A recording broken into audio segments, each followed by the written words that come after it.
Shalom, selamat pagi. Perkenalkan, nama saya Laurianus Melau SAG, mahasiswa PPG Daljab 2023 gelombang 1 STPK Semarang. Hari Senin 28 Agustus 2023 akan melaksanakan praktek pembelajaran di kelas 12 IPA SMA Santo Thomas 1 Medan dengan tema Panggilan Hidup Sebagai Umat Allah. Pada hari ini subtemanya akan dibahas menggali makna dan definisi panggilan hidup.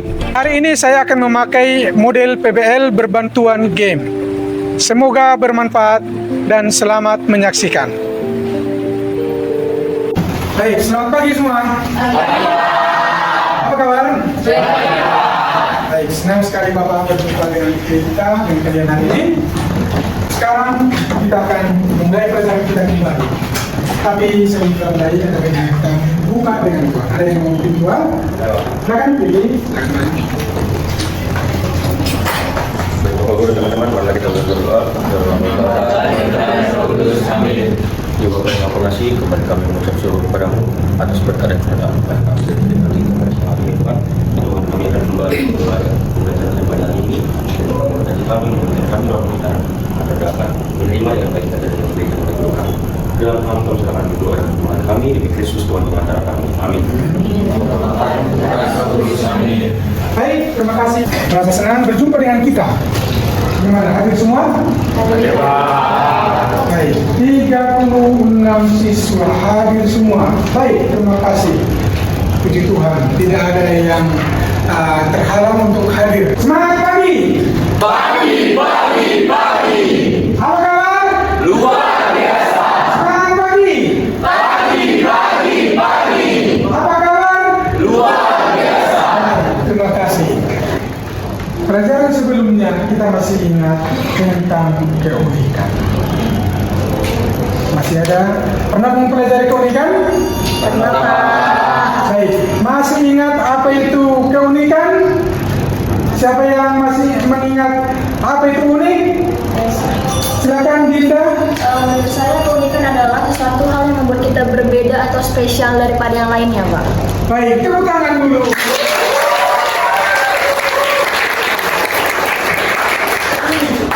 Unik, berbeda, sangat spesial. Jadi tidak ada yang sama di dunia ini. Kita semua punya perbedaan. Kita punya keistimewaan dan kita spesial di hadapan Allah. Nah, berkaitan dengan keunikan, yang sedikit pelajaran sebelumnya sudah kamu pelajari. Kira-kira apa tindakan yang cocok untuk menghargai keunikan? Oke, silakan. Yang pertama, kita itu harus tahu apa yang bakat yang kita punya sendiri. Bagus. Dan yang kedua, kita harus mensyukuri atas kemampuan dan bakat yang telah Tuhan berikan kepada kita. Bagus, harus tahu bakat kita, mensyukuri apa yang Tuhan berikan kepada kita. Tepuk tangan dulu.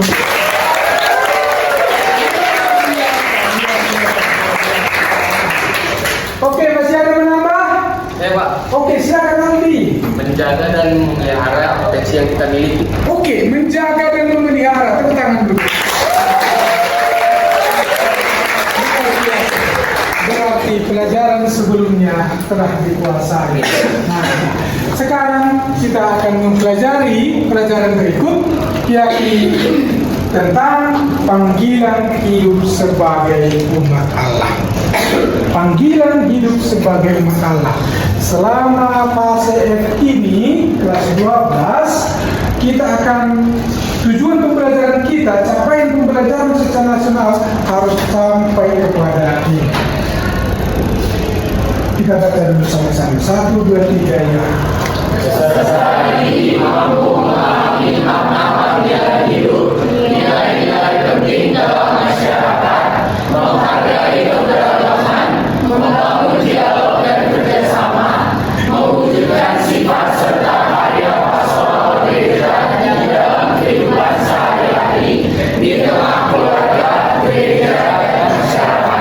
Baik, itulah tujuan capaian pembelajaran secara umum selama kelas 12 ini yang akan kita capai secara nasional. Tapi dari situ kita kita akan mencapai tujuan secara khusus. Alur tujuan pembelajaran. Tujuan secara khusus dari pembelajaran kita hari ini tentang panggilan hidup. Silakan yang laki-laki baca dulu nomor 1. 1, 2, 3 ya. Peserta didik mampu memahami panggilan hidup, berkeluarga, memelihara karya atau profesi. Baik, yang perempuan nomor 2. Masyarakat, peserta didik mampu mengembangkan budaya kasih, menyadari hidup milik Allah. Sama-sama nomor 3. Peserta didik mampu bersikap kritis atas situasi hidup konkret yang dialami dan berperilaku sesuai dengan panggilannya. Baik, tentang panggilan hidup ini, jadi diharapkan dari kita siswa mampu memahami, paham apa itu panggilan hidup. Yang sampai nanti panggilan hidup membiara dari sudut pandang gereja Katolik. Tapi secara umum dulu, apa itu panggilan hidup? Dan yang kedua, dari situ kita akhirnya bisa mengembangkan budaya kasih yang nampak nanti paling pertama di diskusi kita. Sudahkah saling menghargai, saling mendengarkan dari pendapat teman-temannya. Nah, dan menyadari, akhirnya kita menyadari bahwa hidup itu milik Allah. Maka kita saling menghargai satu sama lain. Dan yang ketiga, ciri khas dari kurikulum merdeka, bernalar kritis. Kita akan mengembangkan daya kritis kita, akhirnya bersikap kritis atas situasi hidup yang konkret. Ketika kamu menghadapi situasi hidup, apa bisa yang kamu lakukan? Keputusan apa yang mau dibuat? Dan berperilaku sesuai dengan panggilannya. Jelas tujuannya? Nah, sebelum kita mulai, ada pertanyaan Bapak ini berkaitan dengan panggilan hidup ini. Sebelum kita mulai, apa perbedaan perbuatan manusia dengan makhluk lain atau dengan binatang? B1, B2, apa perbedaannya? Pak, Oh, Gilbert. Biasanya manusia akan berpikir sebelum melakukan tindakan, dan untuk hewan biasanya tidak berpikir. Baik, tepuk tangan dulu untuk. Ada lagi? Pak, Oh, Willy. Kalau manusia itu berbuat sesuai dengan suara hatinya, Pak. Tepuk tangan dulu.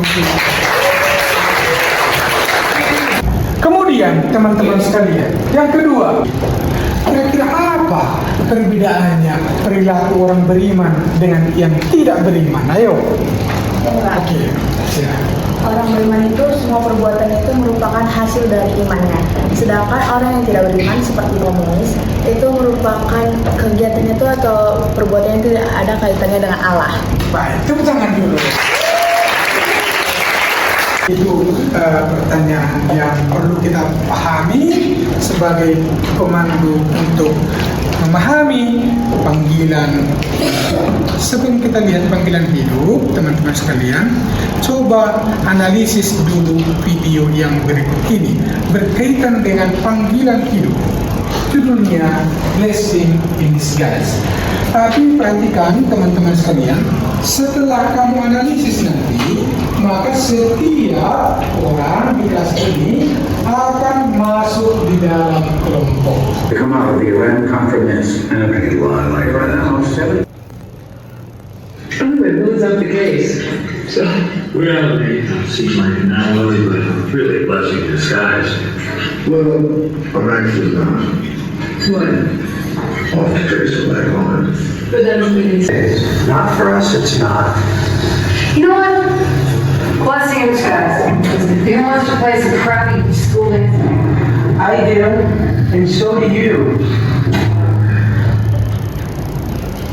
Nah, kelompok 1 kita sebut kelompok bernalar kritis, kelompok 2 kelompok religius, kelompok berikut kelompok manusiawi, kelompok suara hati, dan kelompok peduli.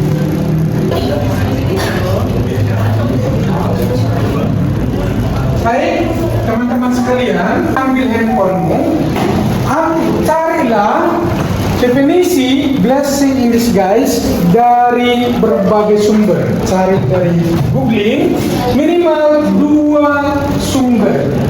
Habis itu, rumuskanlah menurut kelompok. Setelah kamu dapatkan definisi blessing in disguise itu dari berbagai sumber, rumuskanlah kelompok. Menurut kelompok apa itu blessing in disguise?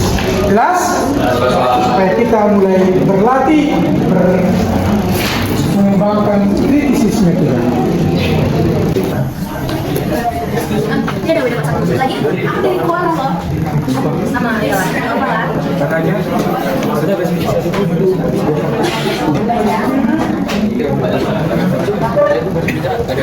Saya bersih kan? Ini bisa tadi.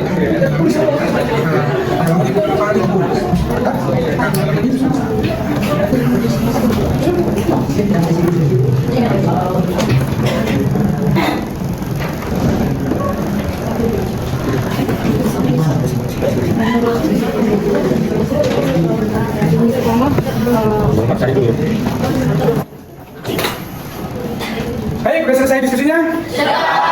Sudah dijawab semua? Gimana diskusinya? Berjalan dengan baik? Apakah semua memberi respon? Baik, tepuk tangan dulu untuk kalau begitu, mari kita dengarkan dulu hasil diskusi dari kelompok bernalar kritis. Perkenalkan, kami dari kelompok bernalar kritis yang beranggotakan saya Christopher, penyanyi saya, lalu Gavila dan juga Nadine. Kami akan mempresentasikan hasil diskusi kami. Yang pertama, rumuskanlah definisi blessing in disguise dari berbagai sumber. Menurut situs publik anmo.com, blessing in disguise terjemahan sederhananya yaitu keuntungan tersamar, yaitu sesuatu yang mungkin awalnya dianggap buruk ternyata mengandung kebaikan. Menurut situs Kompasiana, blessing in disguise adalah sebuah berkat terselubung yang berarti sesuatu yang pada awalnya tampak buruk atau tidak menyenangkan, tapi ternyata di belakang hari menghasilkan sesuatu yang baik. Lalu nomor 2, rumuskanlah hubungan definisi panggilan hidup dalam hubungannya dengan makna definisi blessing in disguise, yaitu kita harus mampu menggali dan menemukan kehadiran Allah dalam hidupnya saat keadaan bahagia maupun tidak. Yang ketiga, tuliskanlah unsur-unsur yang perlu dimiliki setiap siswa supaya dapat mengalami panggilan hidup. Yang pertama, kuat mental, yang terletak tahan akan godaan, ketiga tidak gampang mengeluh. Kami itu sikapnya selalu berpikir positif sampai dalam menghadapi setiap bermasalah, selalu bersyukur kepada Tuhan, mengandalkan Tuhan dalam setiap permasalahan kita, dan selalu saling tolong menolong. Sekian dari kelompok kami, terima kasih. Baik, sekarang kita persilakan kelompok manusiawi. Selamat pagi, kami dari kelompok manusiawi akan mempresentasikan hasil kami.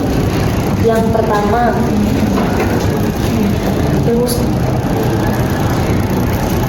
rumuskanlah definisi blessing in disguise dari berbagai sumber. Menurut Dictionary Cambridge, blessing in disguise yaitu sesuatu yang awalnya terlihat buruk atau sial, namun kemudian menghasilkan sesuatu yang baik. Menurut Kompasiana, sebuah berkat terselubung yang awalnya tampak buruk atau tidak menyenangkan, tapi di belakang hari menghasilkan sesuatu yang baik. Lalu kesimpulannya, menurut kami blessing in disguise adalah suatu kejadian yang pada awalnya dianggap merugikan, ternyata menguntungkan di hari kedepannya.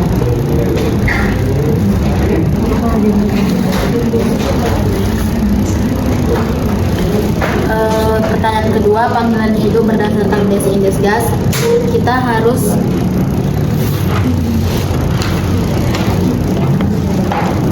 yang kedua, rumuskanlah hubungan definisi panggilan hidup dalam hidup alam, hubungannya dengan makna definisi blessing in disguise. Panggilan hidup berdasarkan blessing in disguise berarti kita harus mampu menggali dan menemukan kehadiran Allah dalam setiap pengalaman hidupnya. Nomor 3, tuliskanlah unsur-unsur yang perlu dimiliki setiap siswa supaya dapat menjalani panggilan hidup. Yang pertama itu kuat mental. Walaupun dihadapkan dengan cobaan, kita harus kuat mental dan tetap berani menjalaninya. Yang kedua, tahan akan godaan. Kita kita harus tahan akan godaan dan tidak mudah tergoda dengan hal-hal yang jahat. Yang ketiga, tidak gampang mengeluh. Meskipun kita dihadapkan dengan masalah yang sulit, kita jangan langsung mengeluh.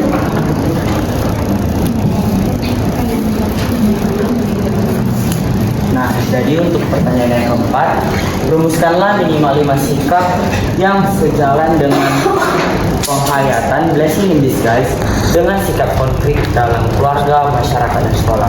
Nah, dari 5 contohnya, misalnya ada sikap sabar, sikap mau berjuang, sikap yang selalu mengambil hal positif, dan sikap yang tidak mudah goyah, dan juga selalu mengandalkan Tuhan dalam kehidupan kita masing-masing. Nah, sekian dari kelompok kami. Atas perhatiannya kami ucapkan terima kasih. Baik, terima kasih untuk kelompok manusiawi. Ada pertanyaan untuk kelompok manusiawi dari kelompok lain? Oh, silakan. Kan itu seperti kalian bilang guys ini guys. Gimana kalau misalnya kita dikasih banyak tugas nih dari sekolah, terus kan pasti kalau dikumpul-kumpul bakal nunggu di rumah. Nah, kalau tanggapan kalian apa blessing in disguise yang bakal kita dapat dari situ? Oke, bagus. Oke, terima kasih pertanyaannya.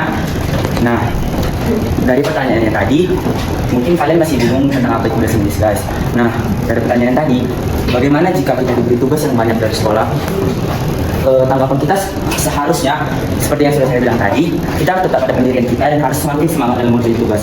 Karena dari awalnya kita mengerjakan tugas yang banyak, untuk ke depan hari jika kita diberi tugas yang berlebih, kita akan sudah terbiasa. Karena sebelum-sebelumnya juga kita sudah terbiasa mengerjakan tugas yang banyak. Bagaimana jawabannya? Apakah sudah jelas? Sudah jelas, terima kasih. Baik, tepuk tangan. Sekarang yang kita undang adalah kelompok suara hati.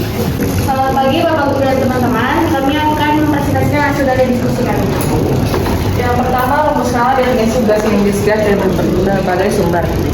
Menurut website Quora, blessing in disguise memiliki arti sebuah rahmat yang terselubung. Sedangkan menurut teacher Iman, arti blessing in disguise adalah mengalami hal yang kurang baik yang terjadi di kemudian hari itu sebenarnya merupakan hal yang baik. Lalu menurut kami, blessing in disguise artinya dalam kegagalan yang terjadi dalam hidup kita, tetaplah percaya bahwa itu adalah tahap awal dari jalan Tuhan menuju keberhasilan. Yang kedua, rumuskan hubungan definisi panggilan hidup dan panggilan hidup alam, hubungannya dengan makna definisi blessing in disguise. Panggilan hidup berdasarkan blessing in disguise berarti kita harus mampu menemukan kehadiran Allah dalam setiap kejadian hidup kita. Yang ketiga, unsur-unsur yang perlu dimiliki setiap siswa supaya dapat menjalani hidup. Yang pertama itu tidak mudah mengeluh. Yang kedua, tahan akan godaan. Yang ketiga itu kuat mental.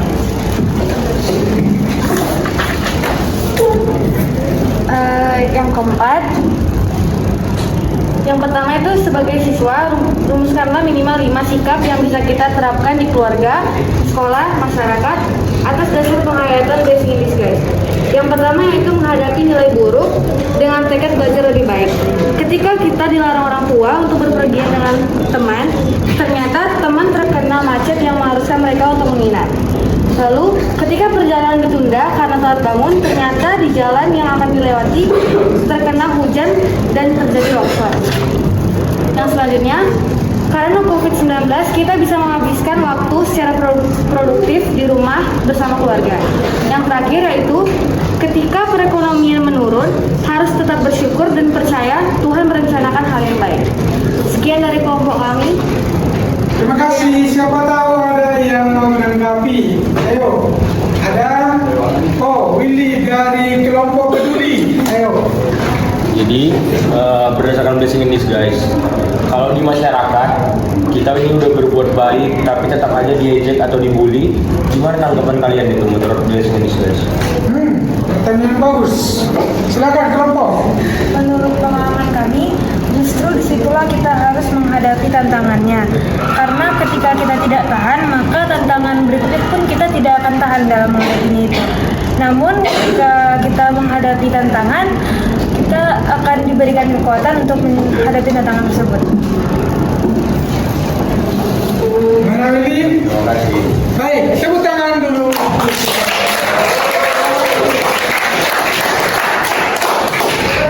Baik teman-teman sekalian, kita sudah mendengarkan sharing dari masing-masing kelompok. Kelompok bernalar kritis, kelompok religius manusiawi,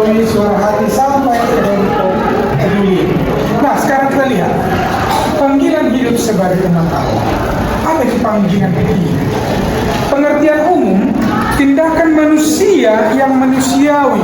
Tadi dikatakan juga manusia bertindak atas dasar pikiran, ditambah oleh si Willy berdasarkan suara hati. Itulah panggilan kita secara umum, bertindak atas pikiran, tidak asal-asalan, tidak ikut-ikutan, dan mempertimbangkan efek dari perbuatan itu.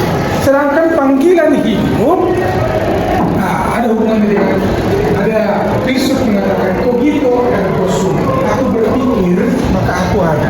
Jadi manusia ini harus berpikir, tidak asal sembarang. Nah, teman-teman sekalian, jadi panggilan hidup sebagai umat Allah, yakni kesadaran akan keikutsertaan dalam karya ciptaan Allah. Kita semua terlibat dalam karya ciptaan Allah, walaupun nanti ada panggilan hidup berkeluarga, membiara profesi. Sekarang pun kita terlibat sebagai siswa, terlibat dalam karya penciptaan Allah. Tadi sudah dikatakan, belajar dengan baik, menyapa teman, mengerjakan PR, membantu orang tua. Nah, itulah bagian dari keterlibatan untuk pewartaan dan keikutsertaan dalam karya ciptaan Allah. Kemudian, setiap tindakan manusia berasal dari Allah dan bertujuan dari Allah. Inilah dasar panggilan. Dan definisi panggilan itu sadar bahwa Allah hadir dan berkarya dalam hidup setiap manusia. Mau susah, mau sedih, mau senang, yang penting Allah hadir dalam diri kita. Nah, apa kata kitab suci? Silakan buka Matius 5 ayat 1 sampai 12. Matius 5 ayat 1 sampai 12. Silakan baca.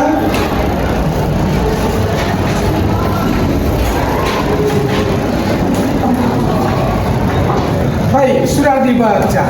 Sebutkan dulu siapa-siapa saja yang berbahagia katanya di sana. Miskin, siapa lagi? Berduka cita, siapa lagi? Lemah lembut, siapa lagi? Orang yang lapar, dan semua orang berbahagia. Sadar bahagia.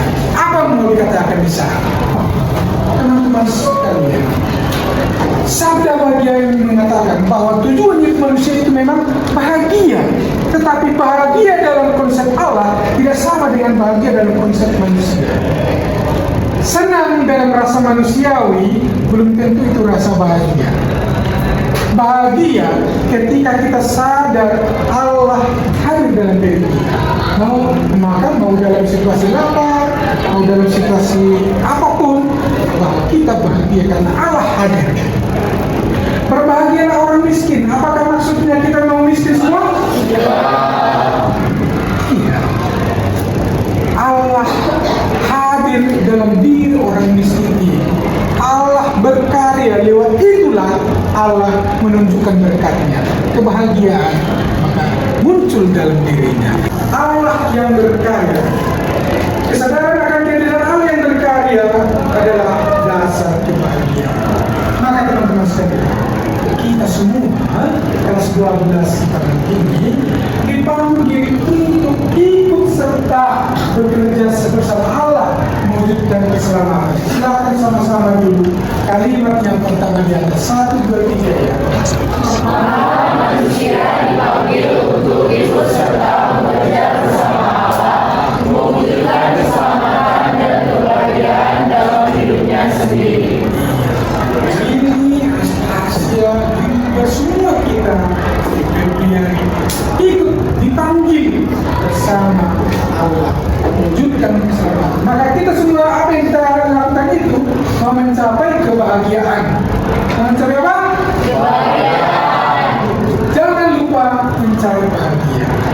Jangan lupa senyum, ya. Jangan lupa tertawa. Itulah kehidupan.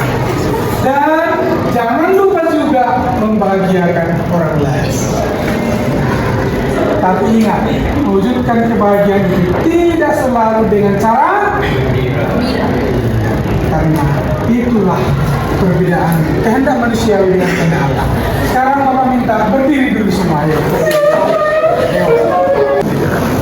Baik teman-teman sekalian, kita sudah letih belajar. Sekarang kita segarkan dulu diri kita, pikiran kita dengan game ice breaking.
Cinta luar biasa.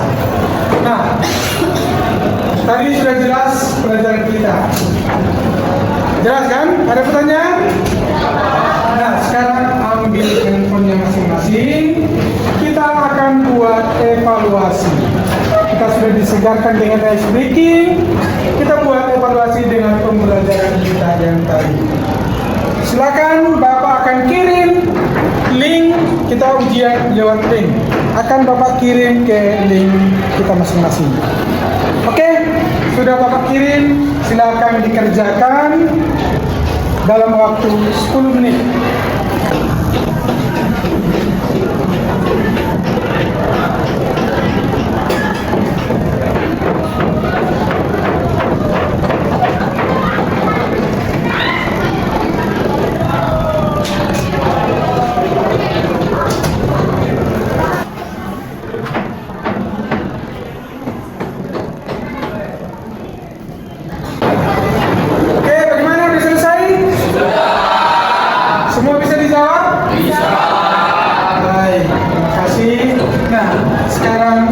Sekalian, Bapak sudah lihat di sini, semua sudah menjawab.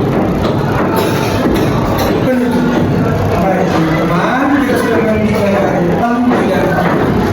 Jadi untuk menjalani panggilan hidup itu, teman-teman sekalian, seperti yang dikatakan dari oleh teman-teman kita, perlu tangguh dalam ini.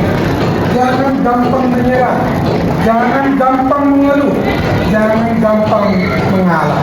Panggilan hidup perlu ketekunan, perlu kesetiaan, perlu kesabaran.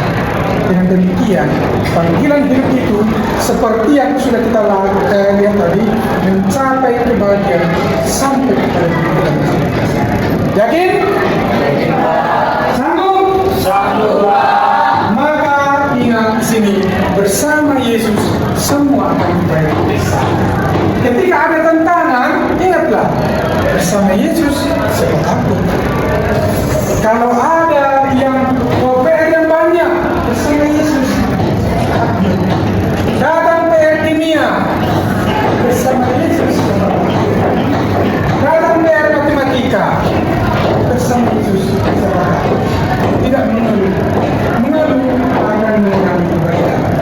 Meskipun terkadang tugas-tugas sangat banyak, teman-teman sekalian, jangan khawatir, sebab Yesus bersama kita. Meski terkadang tidak sesuai dengan keinginan kita, jangan khawatir, sebab Yesus bersama kita.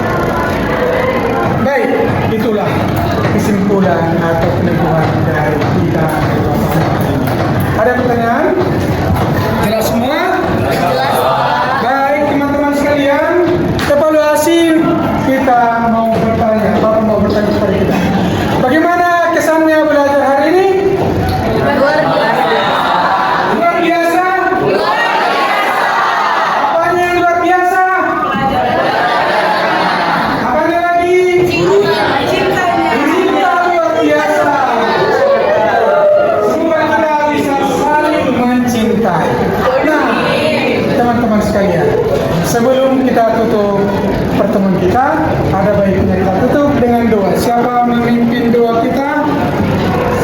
Silakan. Nah, inilah siswa-siswa yang sangat kreatif.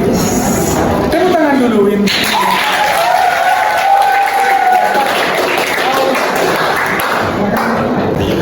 Teman-teman dan Bapak Guru, marilah kita bersatu dalam doa. Dalam nama Bapa, Tuhan Yesus yang baik, terima kasih atas segala berkat penyertaan-Mu. Ya Tuhan, sekarang kami telah selesai melaksanakan kegiatan pembelajaran kami. Kiranya apapun yang kami pelajari hari ini dapat berguna bagi kami di masa sekarang maupun masa yang akan datang. Dan juga ya Tuhan, kiranya kami dapat menerapkan apapun yang kami pelajari hari ini di kehidupan kami sehari-hari. Inilah doa kami yang kurang sempurna, kiranya Tuhan selalu senantiasa mendengarkan doa. Terima kasih Tuhan Yesus, amin. Baik, demikianlah, terima kasih Audrey. Demikianlah pembelajaran kita hari ini. Semoga kita nanti pulang tetap diberkati Tuhan. Oke, shalom, selamat pagi.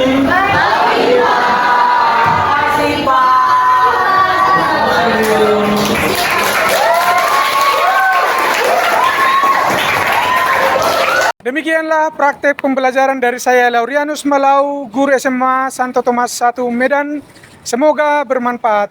Shalom.